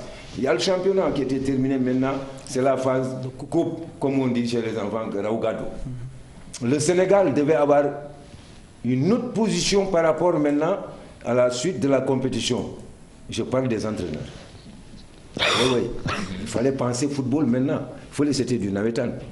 On est arrivé maintenant, il faut rencontrer les grands. Parce que ce que je ne peux pas comprendre, on fait tomber le drapeau, la course est partie, à l'arrivée on dit, mais troisième du moment d'eau. Pendant qu'il y a premier... coach, vous avez manqué de maturité, d'inspiration pendant le match contre le Cameroun. Vous avez attaqué à moult reprises au niveau des flancs, ils vous ont arrêté. Et non seulement ils vous arrêtaient, ils vous faisaient perdre du temps, à Diao et à Sadio, mais il y avait toujours une couverture aussi, derrière. Ce qui faisait chaque fois que le couloir extérieur était bloqué, nos latéraux ne pouvaient pas sortir, le Cameroun ne voulait pas quitter la distance à partir de laquelle il voulait faire le jeu. C'était à nous de l'attaquer. Mais vous savez comment? Laissez-moi terminer s'il vous plaît. Vous savez comment? Pour dire que nous avons échoué, non, il faut que mes collègues le sachent aussi. Si on me demande, je serai que Konman, mais je dis que l'équipe du Sénégal devait aller en face du Cameroun. Limiter le jeu dans sa largeur sur la longueur de la surface de réparation avec un jeu court et varié qui peut provoquer des démarrages plus que de Sadio Mané et de Diao Baldé Keita. Mais est-ce qu'on avait ce milieu de terrain capable de créer ce jeu dont tu parles? Si on le voulait, on aurait pu l'avoir. Par ma déontologie, je ne dis pas que qui l'a waroon jël ou que l'a waroon jël, mais man, à sa place, j'aurais mis un footballeur qui ose et qui a de l'inspiration tel que Pape Kouli Diop. Il va... Coach, est-ce qu'il n'est pas... Est-ce que vous m'excuserez, mais est-ce qu'il n'est pas trop simple aussi de critiquer après coup? Non. Est-ce que c'est pas... Voilà, l'équipe... C'est intéressant, parce que vous me touchez dans mon travail. Oui, voilà. La première qualité d'un coach, c'est l'observation. On ne peut rien dire tant qu'on n'a pas observé. Et que si nous observons, nous sommes des Sénégalais, nous avons le droit d'apprécier. Nous avons le droit d'apprécier. J'ai entendu quelque part que c'est du plaisantin, ce que nous faisons au niveau des radios et des trucs, mais je n'en fais pas beaucoup attention, c'est quelqu'un, un responsable. Mais écoutez, le Sénégal n'a pas joué le match contre Cameroun comme il devait le jouer. Les matchs suivants ne se ressemblent pas. J'ai dit tantôt, l'entraîneur camerounais, il a aiguisé sa tactique, il a essayé d'entrer de jeu en se suffisant d'un nul ou bien d'une petite victoire. Il savait qu'après le championnat, qu'il serait confronté à de grandes figures, et il l'a huilé. C'est ce qui s'est fait qu'il a battu le Ghana par 2-0 parce que le Ghana s'est basé sur notre prestation par rapport au Cameroun. Mais justement, ce match quand même, techniquement, c'est un match nul. Le Cameroun ne nous a pas battus. On a perdu au tir au but. Mais si on revient sur le tournoi en tant que tel, avec les matchs de poule, l'entraîneur, il a amené 23 joueurs. Il a joué avec son équipe type à 1 ou 2 exceptions près durant les 2 matchs. Et le 3e match, il a fait jouer les coiffeurs. Et ce match-là, justement, comment est-ce que ce match-là a eu une incidence sur le match que les Lions ont effectué face au Cameroun? Et puis, est-ce que l'entraîneur avait besoin de voir ses coiffeurs?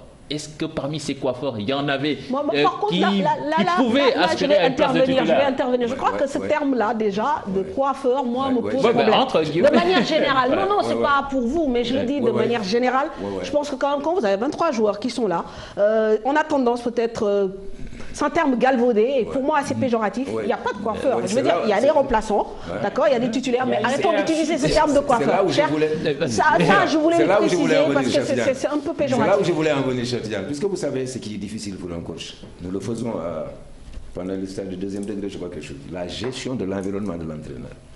Vous avez un groupe de joueurs scindé en 2, les cadres et les remplaçants. Il faut savoir les gérer. Vous avez entendu l'entraîneur camerounais, ce qu'il a dit.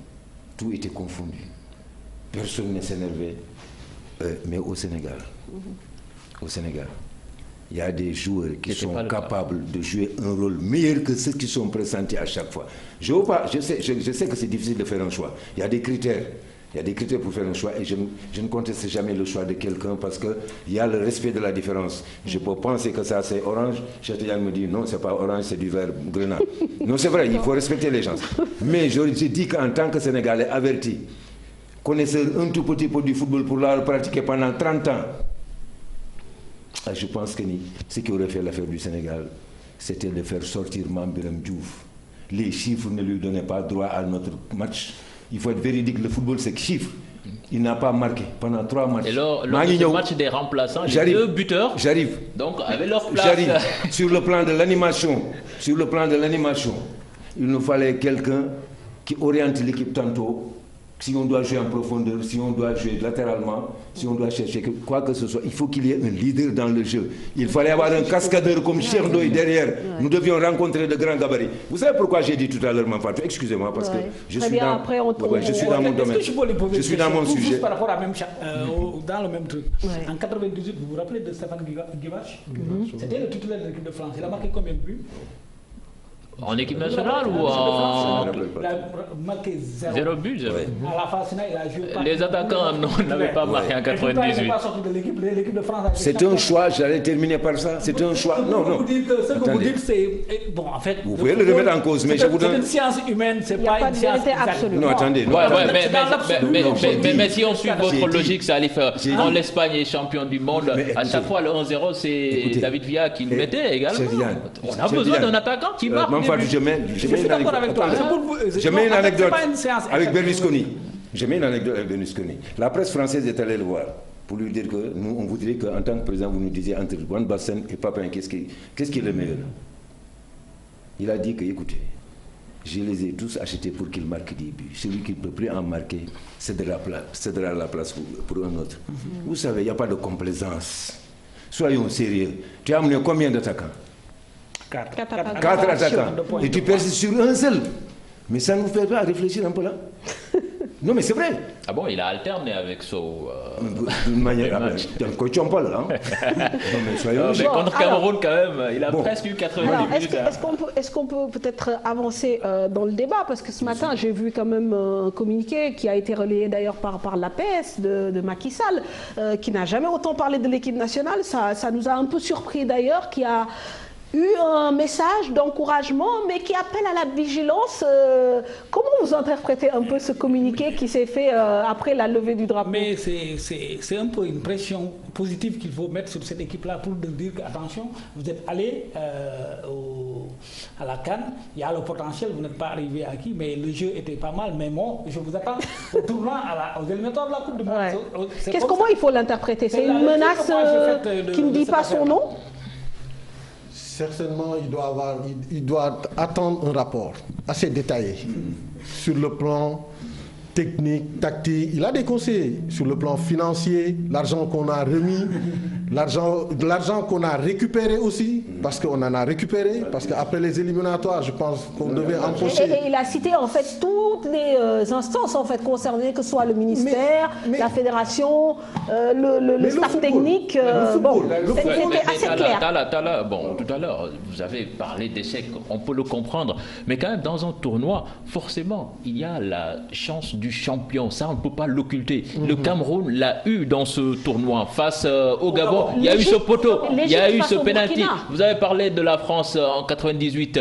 Il y a eu un poteau de Badjo qui allait éliminer la France, mais pourtant la France est allée en finale. Le Sénégal également a manqué, on peut dire qu'on a manqué la chance. On a manqué de chance quelque part aussi. Ça aussi, il faut l'accepter. Encore une fois, on ne doit pas... Il faut qu'on règle le problème. S'il te plaît, après on te donne la parole. Je pense qu'il faut qu'on règle un problème. Quand on partait à la phase finale de la CAN, je ne suis pas sûr que la moitié des Sénégalais pensaient à une victoire finale. Peut-être vous, peut-être en tant que technicien, les gens se disaient que parce qu'on a eu de belles équipes quand même en 2012, on a fait quoi? 0 points. On est allé en 2015, on a fait quoi? 4 points. Donc quand les gens partaient, les gens... Je ne suis pas sûr que 50% des Sénégalais se disaient que c'est après nos matchs contre la Tunisie, le Zimbabwe. Moi, ce que je voulais te demander aujourd'hui, est-ce qu'on a su tirer les enseignements de ces éliminatoires-là? Parce que quand même, de manière prématurée, on part dans un tournoi et on rentre, on ne tire pas les enseignements. Mais les enseignements à qui de les tirer? C'est le staff technique, c'est la défense, c'est la fédération. Le problème, il se situe à ce niveau. C'est-à-dire qu'on ne tire pas les enseignements de nos échecs. Tantôt, il s'offusque sur une position, tout en sachant que la réalité c'était autre. Excuse-moi. Pourquoi? Parce que l'humour tout à l'heure. Amul naxante ñun gis nga Laye Diaw en 86 Laye Diaw a dit dañu ne Laye, je le salue au passage, c'est un ami. Laye wax ñu la fa xew Alaaji Mansour Mbaye moo ko laaj un débat comme ça. Il a dit non, écoutez, moi je ne peux pas dire ça. Mais je vois le Sénégal vers les années 2000. L'année 2000, qu'est-ce qui s'est passé? Il n'y a que l'équipe de 2002 Otto Fischer, comment il s'appelle encore, Peter Schnittger a créé de ses mains propres. Bruno Metsu en tant que très bon psychologue. Comment tu as pu faire le lien entre Laye Diaw et moi, ce que j'ai dit? Non, attendez, j'arrive. C'est important là, il faut préciser. Non, c'est-à-dire, il faudrait qu'on regarde la vérité en face, Salif. Ah oui. Nous, quand nous partions, nous avons en tête que le Sénégal au moins ira en finale, au moins. Non, franchement. Bon, même si tel n'est pas le cas, excusez-moi, mais je voudrais que quand même que l'ensemble, je connais bien la fédération, j'ai ma double casquette de président de club et d'entraîneur de football. Je sais ce qui s'est passé. Par respect à ma déontologie, il y a des choses que je ne saurais dire parce que c'est des gens qui m'ont voué tout respect jusqu'à la veille du départ. J'ai parlé avec Augustin, après avoir quitté Mampatou, j'ai parlé avec Augustin. On m'a fait des honneurs. Bon, mais le problème fondamental, c'est pas ça. C'est-à-dire quand nous sommes arrivés à un stade d'évaluation et d'appréciation, qu'on permette aux gens de dire ce qu'ils pensent. Moi, je rejoins Tara. Mais pour vous conforter dans ça, j'ai entendu Ablaye Sow intervenir dans l'émission Lissi Pentimi en suggérant le renforcement de la direction technique. C'est quelque chose qui revient souvent. Mais c'est quoi renforcer la direction technique? Parce qu'aujourd'hui, quoi qu'on dise, le coach Aliou Cissé pratiquement est parti à la CAN sans son entraîneur adjoint. Omar Daf n'y était pas. Exactement. Donc il a fait appel à des jeux, à des techniciens qui ont quitté le Sénégal pour superviser. Le Mali, je vais donner juste un exemple que hier m'a soufflé un entraîneur. Le Mali, quelle que soit la situation de son équipe en CAN, qualifiée ou pas, envoie au moins 4 superviseurs sous la houlette de la direction technique nationale. Aujourd'hui, est-ce que la direction technique, est-ce qu'il y avait même 4 superviseurs? Parce qu'il y a Serigne Saliou Dia et Youssouf Dabo qu'on savait être sur les lieux. Mais on n'est pas capable d'envoyer 4 superviseurs par rapport à notre équipe nationale. Donc aujourd'hui, le renforcement de cette direction technique, c'est quoi exactement? Qu'est-ce qu'il faut faire? C'est le coach à qui il faut donner un entraîneur adjoint? Parce que c'est un peu vague. Mme Fatou, je vais vous dire quelque chose de très important. Est-ce que nous sommes sérieux en fin de compte? Mais comment voulez-vous aller prendre l'entraîneur d'autrui, du collège adjoint? Deuxièmement, il n'est même pas sur nos terres. Pendant qu'il y a des entraîneurs qui sont bien huppés, qui sont là, qui sont capables. Mais le problème fondamental, je vais vous dire une chose aujourd'hui. Je vais vous dire une chose aujourd'hui. Asma Touré, entraîneur de football, je vous dis une chose aujourd'hui, ici au Sénégal. J'engage toute responsabilité. Dafa am ñu bëgg ñu liggéey direction technique ak ñu fa dul liggéey ba illa yow mi tiidi mo wax la loolu tey nga xam comment fii non c'est vrai parce que mënuma nangu ay nawle nekk fi Aliou Cissé daaf suñuy loxo la ñu jaar l'entraîneur a besoin de mémoire et non de muscles ni de jeunesse seetal coupe du monde ak coupe d'Afrique ñi ko gagné ñëpp Hugo Bross bu lui donnerait quel âge? Nous allons rajeunir au niveau des entraîneurs sénégalais. C'est nous qui avons l'expérience. Non, mais il faut le reconnaître, il faut être sérieux. Mais quelque part, il y a des jeunes qui gagnent. Renard aussi. Moi, le débat, pour moi, aujourd'hui, par rapport à la direction technique, je pense qu'on a besoin d'avoir une meilleure visibilité par rapport à ce qui se fait à l'intérieur. C'est-à-dire, aujourd'hui, on ne peut pas se permettre de dire qu'on va chercher un Oumar Daf, avec tout le respect que j'ai pour lui. Parce que c'est un jeune Sénégalais qui est en train de faire son job et tout. Dans ce cas-là, pourquoi ne pas aller chercher Pafar? Il est beaucoup plus expérimenté qu'Oumar. Pafar, il est à Caen. Oui, mais attends, laisse-moi finir. Entre l'entraîneur principal aussi. Mais n'empêche qu'on peut toujours s'appuyer sur de l'expertise. On a besoin d'expertise à partir de ce moment-là. Parce que quel que soit Alpha, le dernier mot revient à l'entraîneur. Ces gens-là ne vont que lui donner des informations qu'ils connaissent et qu'ils vont aller chercher. Donc, pour moi, aller chercher Dabo de Guédiawaye, c'est bien, mais est-ce qu'il est de la direction technique nationale? Non, si. Écoutez, non. Moi, je demande, parce que le problème s'est posé aujourd'hui à son club, au niveau de son club. Est-ce qu'il a été autorisé par son président de pouvoir aller à la CAN? Ça, c'est un problème. Il y a un problème interne aujourd'hui qu'il faut élucider. Et je pense quand même qu'on a besoin d'éclairage là-dessus. Permettez-moi de le répondre. Parce que la direction technique, dans sa composition... C'est tout. Donc, il faut qu'on fasse un bilan sur tout ça. La direction technique, dans sa composition, a des entraîneurs qui sont désignés uniquement pour superviser des équipes, espionner des équipes, faire les rapports. Je ne sais pas s'ils ont abdiqué à cette tradition ou pas. C'est la première fois que je vois ça, moi. Mais à l'époque, les gens qui étaient désignés pour faire ça, j'ai leur nom. Donc cette fois-ci, pourquoi ils ont abrogé la règle? Je ne comprends pas. Dabo est parti lui aussi. Bon, vous savez ce qui s'en est suivi. Voilà. Alors ça, il faut... Non, en fait, il a dit, je pense que les gens sont d'accord sur une chose. Au moins, on ne peut pas faire l'économie de faire un bilan. Ça, ce sera sur les plans. Mais il faudrait aussi qu'on se dise, en faisant des débats, c'est pour s'enrichir, qu'on se dise la vérité. Dire que le Sénégal a fait une très... a eu un échec. Un échec, c'est trop gros. La ficelle est trop grosse. Non. Parce que quand on partait à la CAN, moi, j'étais au Sénégal, je ne rêve pas. Mais dites-moi...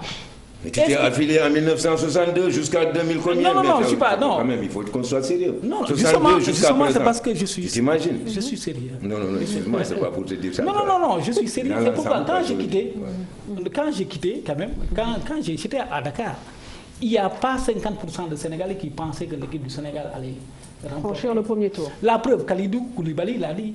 Il était même gêné quand il entendait les gens dire que bon, ces gens-là, de toute façon, ils vont aller paf au premier tour, ils vont se faire sortir. Mais de toute façon, cette histoire de favoris, je pense que ça va disparaître dans le football. On a vu le Brésil avec toutes ses stars se faire sortir au premier tour. Un technicien pense qu'on allait prendre la coupe. Je me dis qu'il est très fort. Qu'on ait le potentiel pour avancer, qu'on ait le potentiel pour prendre la coupe. Personne n'en dit ce qu'on vient. Au bout du premier tour, tout le monde voyait le Sénégal aller au bout, puisque c'est le Sénégal qui avait proposé le meilleur jeu. Le Sénégal, la première équipe qualifiée au bout de 2 journées, etc. Après, les matchs, moi, encore une fois, je pense qu'il faut qu'on soit pragmatique. Les matchs à élimination directe, on est tombé. Il faut qu'on sache pourquoi on est tombé et comment faire pour que la prochaine fois, on ne tombe pas à ce niveau-là. Mais justement, les propositions sont multiples et diverses. Mais aujourd'hui, il n'y a pas quelque chose qu'on retient. On parle de renforcement de la direction technique. C'est-à-dire qu'il faut qu'on se mette d'accord sur bilan. Oui. Et je pense que c'est le dénominateur commun qu'on a tous ensemble. Et je pense que c'est ça le plus important, c'est de savoir... Et le président... Non, mais je pense que c'est ce que demande plus ou moins le président de la République, Macky Sall, à travers son communiqué. Encore une fois, il a sorti un communiqué aujourd'hui pour dire qu'il veut qu'on fasse preuve de plus de vigilance.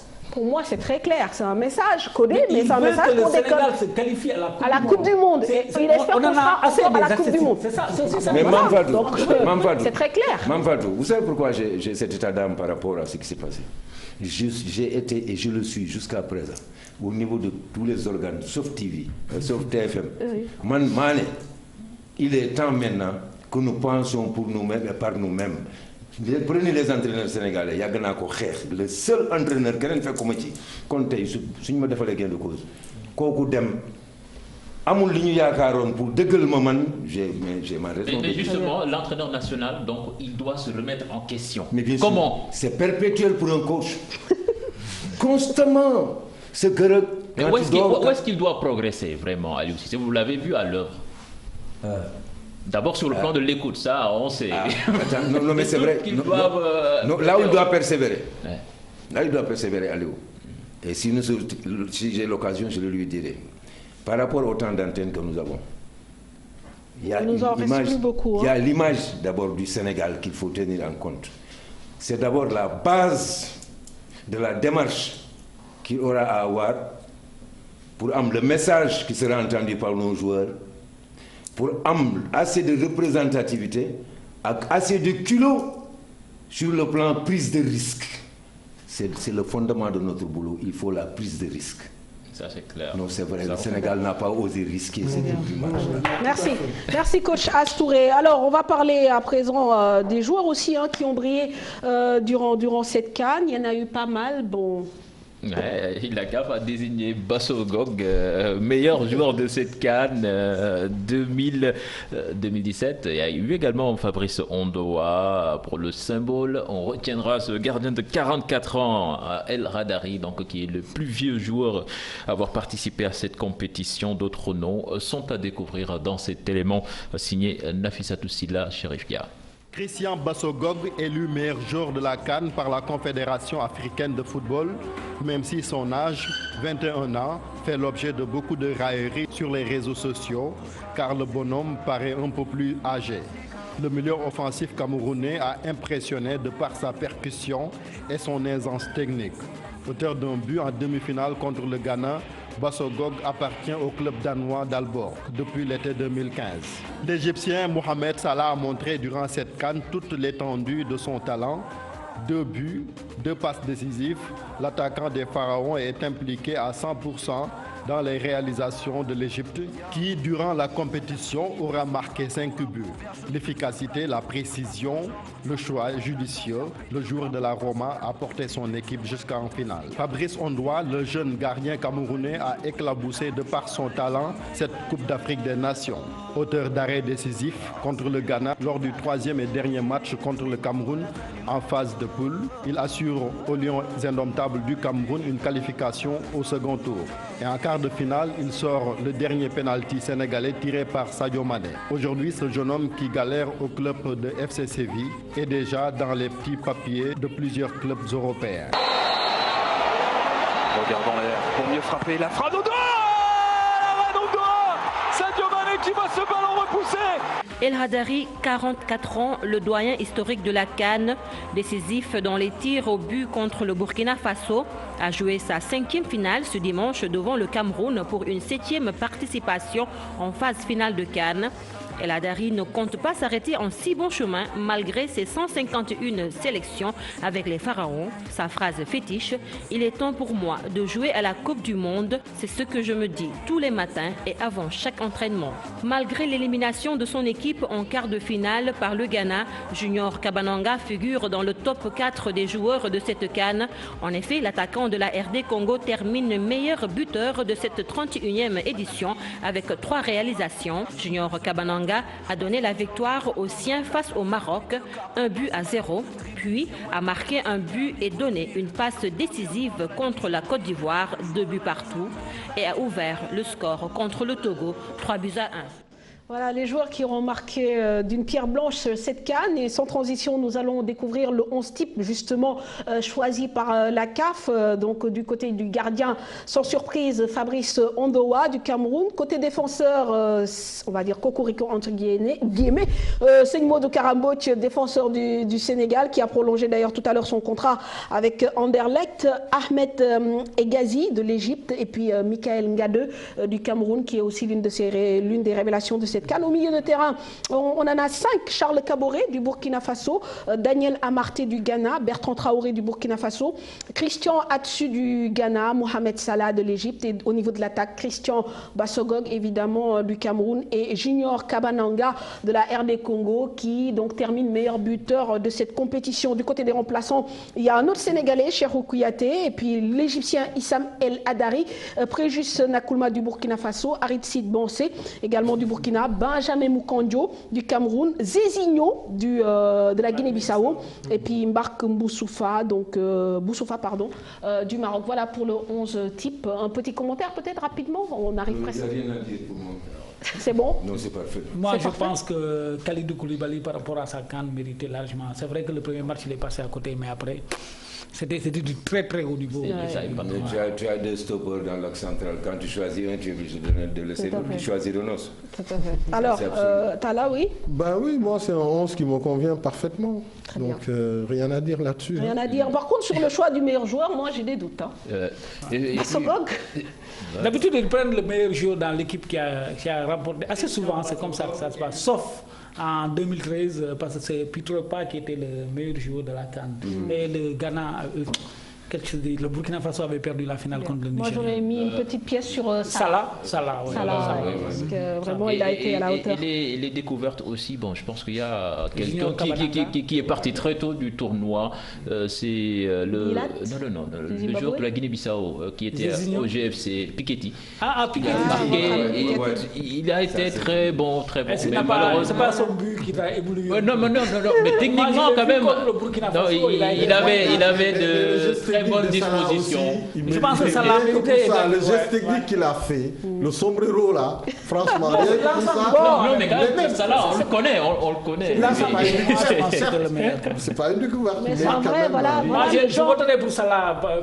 Voilà le genre de leader peut-être qu'on attend aussi au sein de l'équipe nationale. Parce que Salah, c'est vrai qu'il a joué collectif, vous le disiez tout à l'heure, mais il a été décisif quand on l'attendait. Et ça, quand même, on a besoin de ce genre de joueur en fait dans une équipe. C'est un avion pourtant. Je pense que sur les 5 buts de l'Égypte, il n'a pas été impliqué sur un but. Non, il a été sur 50%. Non, je veux dire, il n'a pas été impliqué sur un seul but. C'est le but de la finale. Sinon, tous les autres, il a marqué les deux. 2 buts, 2 passes décisives. Exactement. Alors, on va terminer peut-être avec le top 10 des plus beaux buts de cette CAN. Je tiens à le préciser. Choisi par Chertigan Diaw, qui en assumera toute la responsabilité. Si vous voulez, après, je m'explique. On regarde ça.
Face à lui, Riyad Mahrez dans la surface de réparation. La frappe!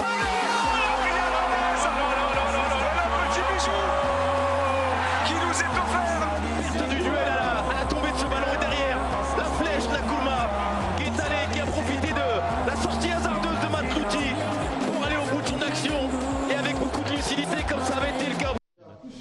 Voilà, c'est pas mal, franchement. Ah, vous êtes d'accord? Beaucoup de pieds arrêtés.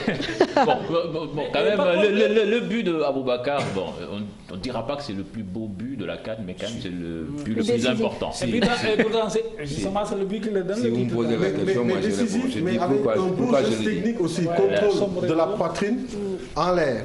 Et il descend avec le ballon. Avec 3 défenseurs. Ah, donc il y a ce qu'on appelle l'espace temporel. Dans un espace réduit, il a su se mettre à la disposition de l'action pour pouvoir conclure. C'est pas facile. Hein? Par contre, moi, ce que je n'ai pas compris, je demande aux gens s'ils ne me répondent pas. Pourquoi le gardien de la Tunisie ne fait pas faute sur Nakoul? Mais quand même, il est parti comme une fusée. C'était il pas. Il prend un carton rouge. Certainement. Quand même, il voulait faire la faute, mais c'était pas évident. Jouer le ballon. Il n'a pas cherché à jouer le ballon. Il pouvait mettre son pied sur le ballon. Il avait la possibilité. Oui. Ouais. Il avait la possibilité de sortir et jouer le ballon. Moi, je n'ai pas compris. C'est vrai qu'il est relevé de blessure parce qu'il était blessé. Après, je pense. Bon, de toute façon, il n'a pas été bon même sur le match contre le Sénégal. Donc, voilà, c'était pas le gardien vraiment le plus en vue.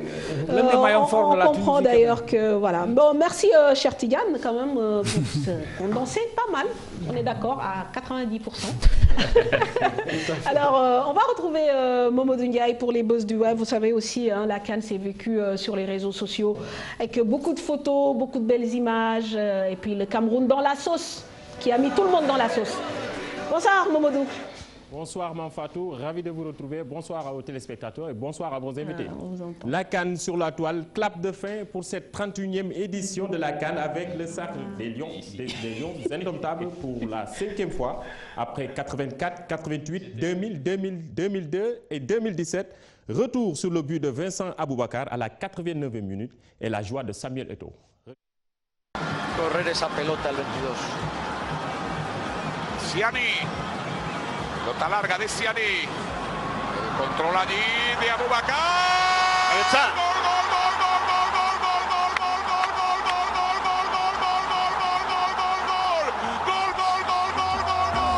Ha sido él. Vincent Aboubakar. Formidable. Gol de Camerún. Aquí está la Copa de África. Impresionante. Se quedaron parados. Effectivement, c'était la joie à Yaoundé, la capitale camerounaise, mais aussi avec les supporters à Libreville, au Gabon. Regardez. Voilà, c'est l'étoile. C'est l'étoile. C'est l'étoile.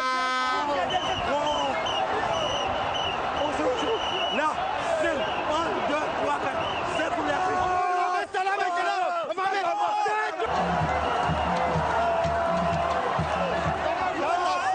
Aujourd'hui, je suis content. Le Cameroun monte à 7 étoiles. Aujourd'hui, je suis content. Le Cameroun monte à 7 étoiles. Le Cameroun est un pays merveilleux. Rassurez-vous, lorsque vous jouez contre le Cameroun, après la victoire camerounaise, l'expression la mieux partagée sur la toile, c'est dans la sauce. Le piment dans la sauce, l'Égypte dans la sauce et même le Sénégal dans la sauce. D'où vient cette expression? Élément de réponse, regardez. Dans la sauce. Dans la sauce. Dans la sauce. C'est une artiste camerounaise qui a sorti son album.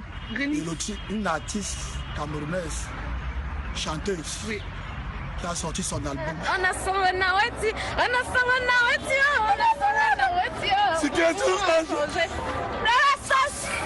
dans la sauce, l'Égypte dans la sauce, le pharaon dans la sauce, On a concordé avec la CAN qu'on organise et du coup, quand le Cameroun joue, on dit dans la sauce, on met tout le monde dans la sauce. Ça dit une sorte de condiment quoi. Pour les Africains, quand vous cuisinez, vous assaisonnez la sauce. Bien au contraire, ça fait du plaisir de bouffer un éléphant ou alors, je sais pas, un aigle dans une soupe. C'est appétissant, ça donne de la vigueur. Une autre bonne nouvelle pour les supporters camerounais, juste avant la finale, Rigobertson, champion d'Afrique en 2002, a fait sa première apparition publique sur la chaîne de télé Bein Sport. Sont victimes d'un accident vasculaire cérébral il y a de cela quelques mois. Regardez l'extrait. Je vais très bien, merci. Et je vais profiter de l'occasion de vous remercier déjà, le fait de m'avoir invité ici. aujourd'hui pour la finale de la CAN. Et je profite aussi de remercier tout le peuple camerounais, le chef de l'État d'abord, avant tout, et la première dame, qui ont mis tous les moyens en place pour même être aujourd'hui en forme. Donc sans oublier aussi tous les Camerounais, parce que tout le monde a été présent, sans oublier les autres, parce que c'est sûr que tout le monde entier était touché un peu par rapport à la situation qui m'est arrivée, et je tiens à les remercier et leur dire que je suis très en forme.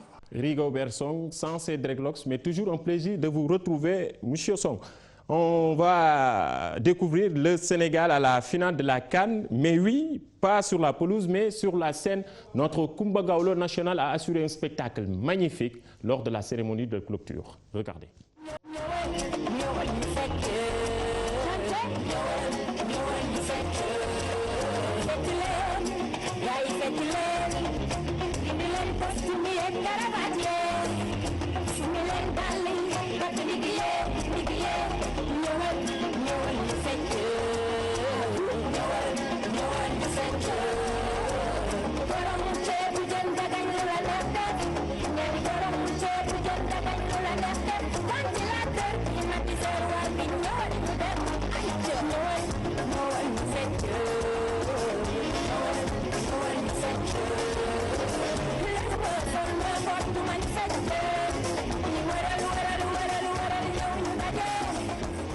Félicitations à l'artiste. On termine avec l'homme qui fait le buzz sur la toile. Son nom c'est Christian Bassogok, meilleur joueur de la CAN 2017. Le Messi, comme on le surnomme, même si son âge a fait beaucoup de railleries sur la toile, Bassogok a réussi à détrôner les Sadio Mané, les Aubameyang, mais aussi les Riyad Mahrez. C'était tout pour ce soir. On se donne rendez-vous lundi prochain pour d'autres informations sur la toile.